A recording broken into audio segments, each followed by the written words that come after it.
Hey everyone, welcome to Unique Ways with Thomas Gerard, an audio podcast. Got a great guest on today. Her work has been featured in the fifth edition of Megg's History of Graphic Design, and in 2012, she was selected by Fast Company as one of its 100 most creative people in business. In 2016, her work was showcased in the fourth edition of First Choice, which highlights the work of the 250 top global designers. Please join me in welcoming Dr. Nadine Chahine. Welcome. Hi, how are you? And thank you so much for the invitation. Great. Are you ready for 20 questions? Yes, let's go. Question one, tell me a little bit more about yourself. What do you do?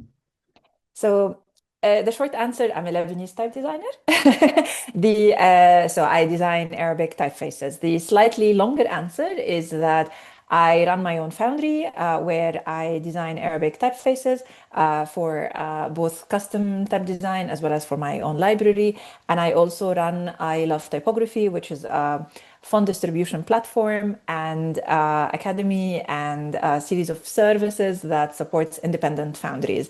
And as of very, well, just last week or a few weeks ago, I also have a third initiative, which is an art and design center that I'm going to be opening in Cordoba, but that's still very early news. Great. Just a quick note for the audience, if you guys are interested in the big 2025 episodes, please check out our episode with Kareem Rashid. Question two, what's a key piece of knowledge that makes you different? I think it's not necessarily a specific piece of knowledge, but rather an attitude to knowledge that is never enough and that we go through life as students and we are continuously growing and there is always the opportunity to learn more, to improve.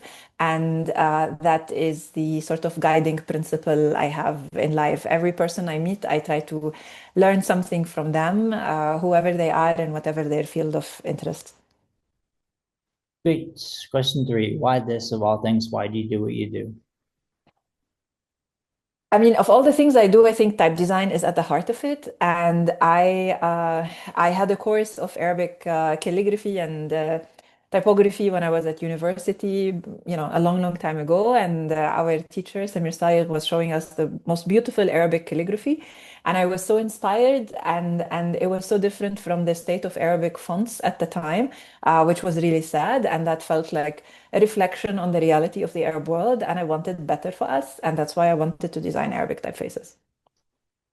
Nice. So some people struggle with number four, and the question is, what does your future look like? Ooh.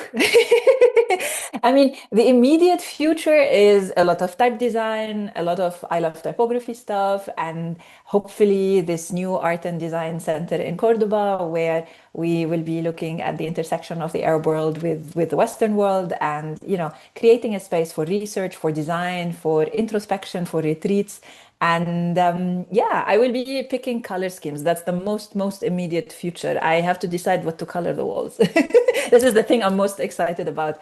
And yeah, that's sort of what I see in the short to midterm future for me. And hopefully dogs and cats. I have a dog and I will always want to have a pet and yeah, this is and tennis. Yeah, all of those. I play tennis a lot. So yeah, I think this is how I look at the future these days. Great. So five we say is unique to this show. The question is, let's talk about location. How does the notion of place play into what you do?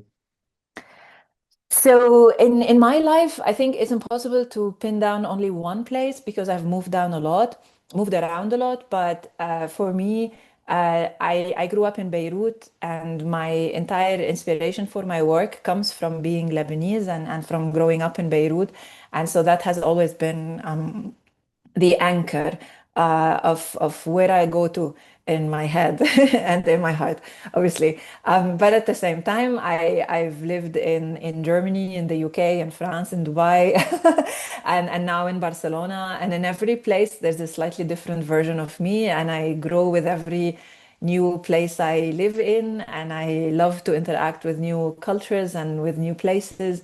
And but you carry your own home with you, but you make many homes and many different lives along the way. Great. So six, you're starting from the beginning. What advice do you give your former younger self?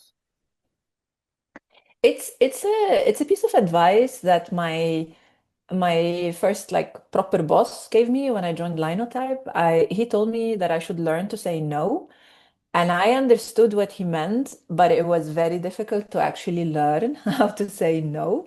And I think I would tell my younger self to be a little bit more assertive in knowing when to say no when it comes to workload or, office politics or whatever those things. Like try to be a little bit more firm. It's very difficult to say no to people. There's an art to it, to stand up for yourself, and it took a while. So I would focus. It was really good advice that he gave me, and I would pass it on to the younger self as well. Great. And what's a day in your life like? I mean, my day starts by walking my dog, and then sometimes I play tennis in the mornings. These like unless it's summertime, but usually I play tennis. I come back, shower, work, cook, work some more, and then meetings, then dinner, walk my dog. Sometimes go out. These days I don't go out so much. I am working like crazy, and my social life got replaced with my sports life. So I spend a lot of time for tennis and preparing for tennis or traveling to watch tennis. And the rest of the time is like I'm running three companies now, so there's not a lot of free time, but basically just like being, pulled in different directions and sort of trying to enjoy the ride. Great. And eight is about lifelong learning. It's a popular topic. How do you stay up to date? I tend to read a lot, and I also like to study. So I have 4 degrees. I have, I studied graphic design, and then I did a master's in type design, and then I did a PhD in legibility research, and then another master's in international relations. So I will read up on my own, but occasionally when I feel that I need to grow faster than I can grow on my own, I will go study formally. But at the end of the day, it depends like what you're interested in. So like these days, I read a lot. I still read a lot about international relations, and this is my biggest interest these days. So I don't read as much anymore about design and calligraphy. That was earlier. Now it's more politics. But then also more in the immediate past, it's more about AI. I'm trying to learn a little bit more, and I'm saying weeks, not not months, because I still know very little. But I plan to be getting a little bit more comfortable with the tech and what it means. And I'm just tracking I mean, I've been tracking AI for a while, just in terms of socioeconomics and what it means for international relations. But now I'm trying to understand the tech a little bit better. So just read, and then yeah, I prefer reading to listening or watching. Like I'm more comfortable reading than anything else. I like the quiet of that. So that's usually how I keep up.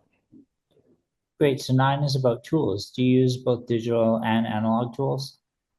Very little analog. I have very poor drawing skills, unfortunately. It's very embarrassing. So I would normally draw straight on my computer, and that's that. So yeah, that's a very fast answer. And I'm a digital nomad, yeah, for sure. Yeah, like literally. Yeah. I mean, now I'm based in Barcelona, but there were a few years within the COVID period where I was traveling around between Barcelona, Paris, Italy. I went to Milan. It was nice to travel around a bit. Great. And you talked a bit about this, but number 10 is about work-life balance. How do you deal with it? I don't deal well with it at all. Uh, I tend to, if I don't have work, I will invent work. It's not a good thing. I try to be better at it now, and my dog forces me to take breaks because I have to walk her. And I am obsessed with tennis, so that forces me away from work. But I love that, and so I really really like that. But because I'm running different companies and they all need my attention, it's very difficult to maintain a balance. But the tennis obsession and Charlie, my dog, they take me away from work, and I absolutely love that I can escape and not have to think about anything and just be. So that's sort of my attempt. But for many many years, I was a proper workaholic. And it's not good because I got burned out, and it's not a good thing. There is no some there is the attitude that oh my God, I'm so burned out, and like saying this with a bit of pride. And I don't think we should. I think that's one of the lessons I've had to learn along the way. Once you're burned out and exhausted, there's very little left in you to build, and then you need a bigger break. So I like one of the things that I've changed in life recently in the last few years, well, since COVID, basically, I will not travel for work anymore.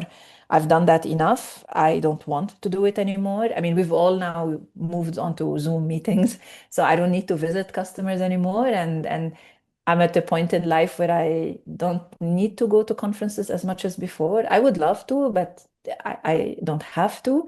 So I can get away with not traveling for work. So I travel for holidays. I travel to watch tennis, but I don't travel for work, which means once a month, once every 2 months, there's a trip where I am in a different country or in a different city, and it's a completely different break. And it allows me to breathe different, you know? So it's an sort of enforced break to be in a different routine. And then I do a bit of work, but it's not the same as working the whole day. And so I work a lot, but I also spoil myself a lot. And that sort of seems to balance things.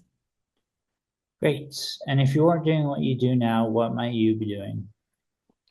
I would want to be a lawyer in my next life. I want to be a lawyer, and but not to like a prosecutor, I think. Not to defend criminals. No, I don't want that one.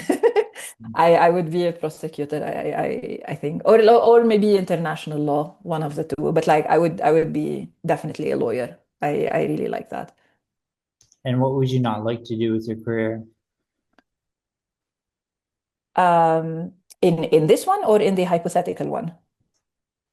Um, In this one. yeah, in this one, In this one.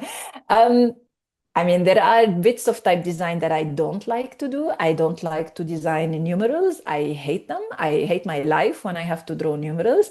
Uh, I don't know why, but I really, really don't like it.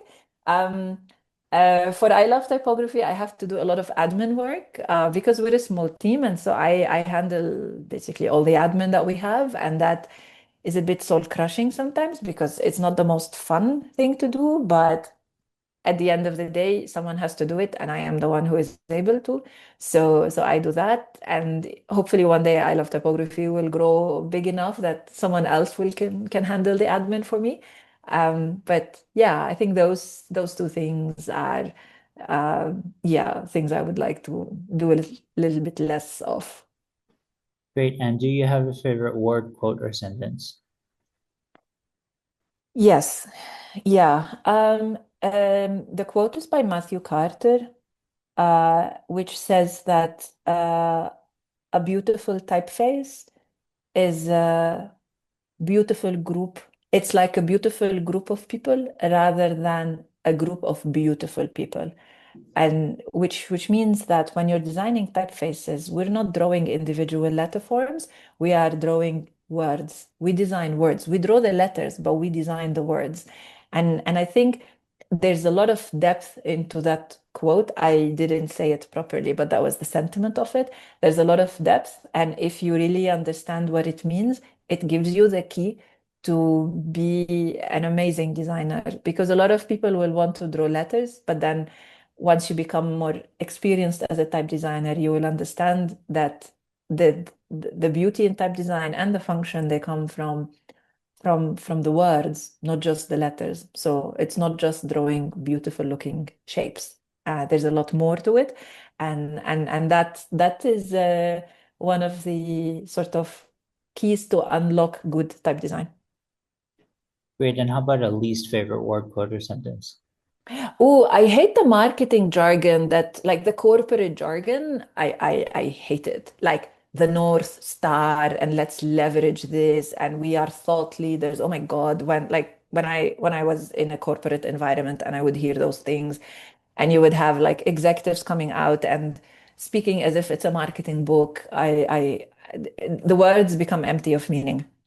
And so I don't like that entire genre of way of speaking. The LinkedIn also version of speaking these days, it's a bit too much.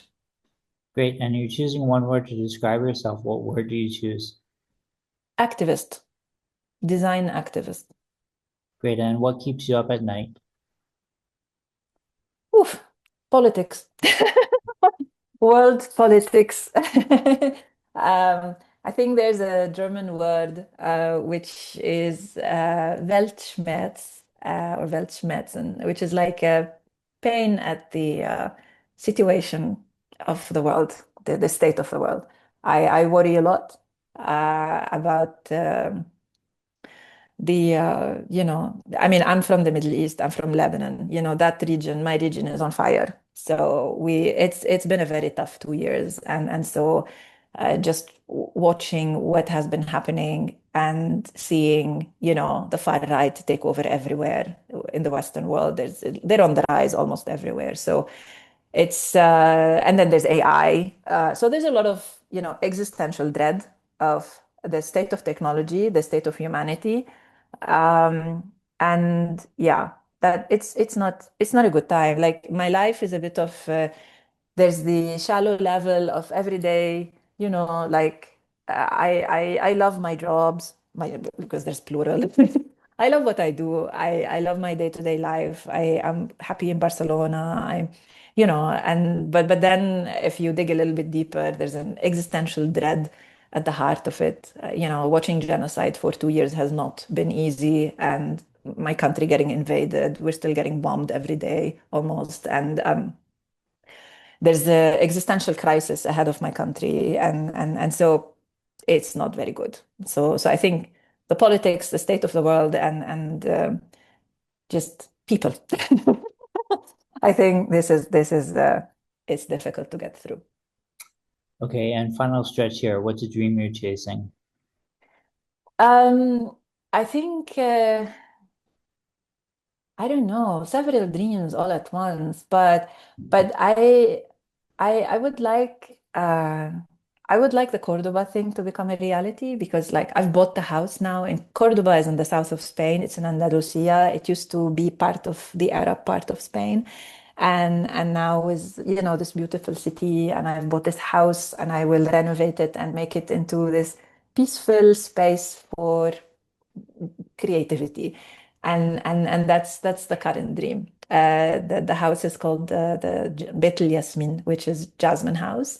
And and so it will have jasmine, obviously, but it will have these spaces for people to exist and to create, and yeah, enjoy the typical life of the patios in Cordoba, courtyards in Cordoba, and like it's a dream. I don't know how much I can pull off, but that's the current dream I'm looking for. Great. And what inspires you? The answer is always the streets of Beirut. But the thing is, like, it's not how they are now, but a different future. A different future. At first, it used to be a different future for the Middle East, and now it's a different future for the whole world. I don't like the trajectory we are on. I hope we can turn things around, whether it comes to, the climate, the AI threat, all of these far right, all of these the horrific monsters that are chasing us. I hope that we can come together as humans and turn things around for the all of us. Great. And last couple here, number 19, any advice you'd like to share? Yeah, work hard. There is always the sentiment that you can be anything you want to be. Yes, but the answer, there are no shortcuts. Sometimes there are, but usually there are no shortcuts. If you are interested in something, put in the hours, and usually it will show. Do the research, read. That's one of the most important things. Just read, and work hard, and it will pay off. And if we chase success, it doesn't mean anything. But if we chase good work, the success comes as a result and is more authentic in any case. So I think if we put dedication to the thing we want to do, whether we want to sing or write or dance or whatever it is, that dedication can become a guiding principle that will help us get to where we want to be, and be the best version of ourselves. Great. And finally, number 20, how can our listeners keep tabs on you and what's our call to action? If you would like to see me post a little bit about type design and then pictures of tennis and my dog, then Instagram at Arabic Type. If you want existential gloom, then it's Twitter, also at Arabic Type. But the Twitter bit is macabre, so only politics there usually, and a bit of tennis. Yeah, or general at I love typography for just beautiful type. And as a call to action, I think just stay engaged. This is a world we want to fight for. So it's within all of us to make a small change. And eventually, between all of us, the small change becomes a big change. And so we need to fight for what we want. And let's do it. Great. Well, thanks so much for joining today. It's a real pleasure having you on. Thank you. Thank you so much for the invitation.